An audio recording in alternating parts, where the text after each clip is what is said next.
Hello everyone. आज हम equilibrium of charge से रिलेटेड क्वेश्चन करेंगे।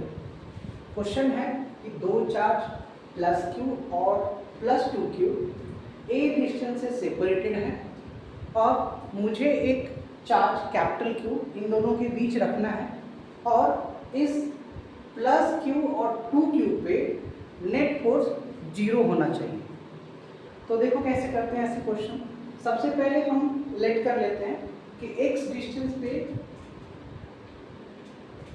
मैंने एक x डिस्टेंस पे q charge capital Q charge रख दिया। अब एक एक करके 2q और 2q एंड q पे हम फोर्सेस देखेंगे। ठीक है, सबसे पहले बात करते हैं प्लस q पे। तो प्लस q पे प्लस 2q के कारण फोर्स लगेगा, वो किधर होगा? तो अगर दोनों का नेचर देखें तो दोनों का नेचर पॉजिटिव है, तो इस पे नेट फोर्स जो आएगा इसके कारण, सॉरी नेट फोर्स नहीं बोलना चाहिए, सिर्फ 2q के कारण देखें तो फोर्स इधर लगेगा F1, क्योंकि दोनों पॉजिटिव पॉजिटिव है, रिपल्सन आएगा, फोर्स इधर लगेगा। ठीक है, आउटवर्ड। अब इस पे नेट फोर्स अगर जीरो होना चाहिए, कब हो सकता है? जब एक कैपिटल Q जो है वो नेगेटिव होगा। अगर नेगेटिव नहीं होगा तो इन दोनों के बीच भी रिपल्सन होगा और फोर्स बाहर ही लगेगा, तो नेट फोर्स तो इस पे जीरो होगा नहीं। नेट फोर्स जीरो होने के लिए क्या चाहिए? इस पे इक्वल एंड ऑपोजिट फोर्स लगे।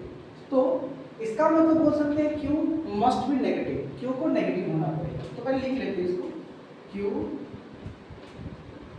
Must be negative.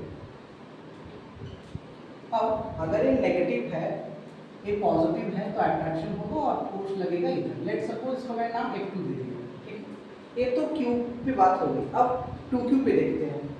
तो अगेन 2Q पे Q के कारण रिपल्सन फोर्स F3 लगेगा और अगेन कैपिटल Q नेगेटिव है, 2Q पॉजिटिव है, नेगेटिव पॉजिटिव अट्रैक्शन होगा और फोर्स लगेगा इस तरह। अब मैं बारी बारी से Q और 2Q पे इक्विलिब्रियम लिखने वाला हूँ। ठीक है, तो for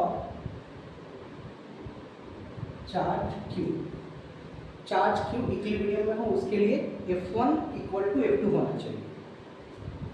to be in equilibrium, so F1 equal to F2 हो गया। अब कूलॉम्स लॉ से हम फोर्स लिखते हैं, तो F1 जो है इन दोनों के बीच का फोर्स है, तो K इन दोनों का चार्ज, Q इंटू 2Q, इनके बीच का डिस्टेंस A स्क्वायर हो गया। F2 लिखेंगे तो F2 इन दोनों के बीच का फोर्स है, charge plus Q capital Q, तो K Q plus Q by distance कितना x स्क्वायर, जिसको मैं इक्वेशन 1 लेता हूँ। अब इसी तरीके से 2Q पे भी इक्विलिब्रियम का condition F3 equal to F4 मैं लिखूंगा। और charge 2Q to be in equilibrium, तो अगेन F3 देखिए तो F3 फोर्स कहाँ से आया है?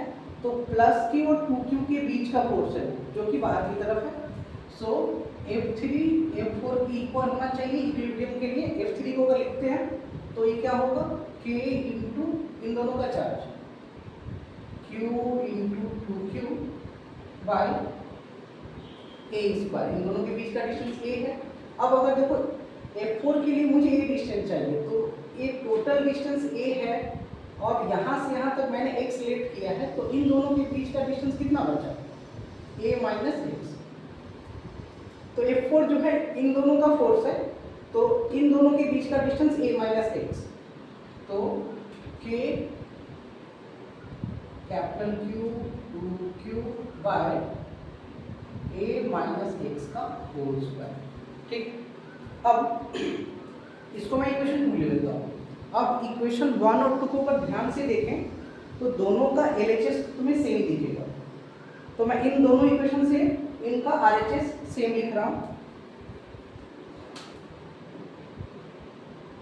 फ्रॉम इक्वेशन 1 एंड इक्वेशन 2, दोनों का RHS लिख रहा हूँ मैं, K Q capital Q by X square equal to K capital Q 2q by A minus X का होल स्क्वायर। यहाँ कुछ टर्म कैंसिल होंगे, उसको कैंसिल कर लेते हैं। What is left 1 by X square 2 by A minus X का whole square. यहाँ से अगर मैं इसको लिखूँ whole square equal to 2x square, ठीक है। इसको मैं ऐसे लिख सकता हूँ A minus X is equal to plus minus root over of 2, ठीक। अब यहाँ से मैं इसको और सिंप्लीफाई करूँ तो ऐसे लिख सकता हूँ A is equal to X plus minus root 2x। यहाँ से अगर मैं x कॉमन ले लेता हूँ तो 1 प्लस माइनस रूट 2, और अगर मैं x फाइंड आउट करूँ तो x इक्वल टू क्या हो जाएगा a by 1 plus minus root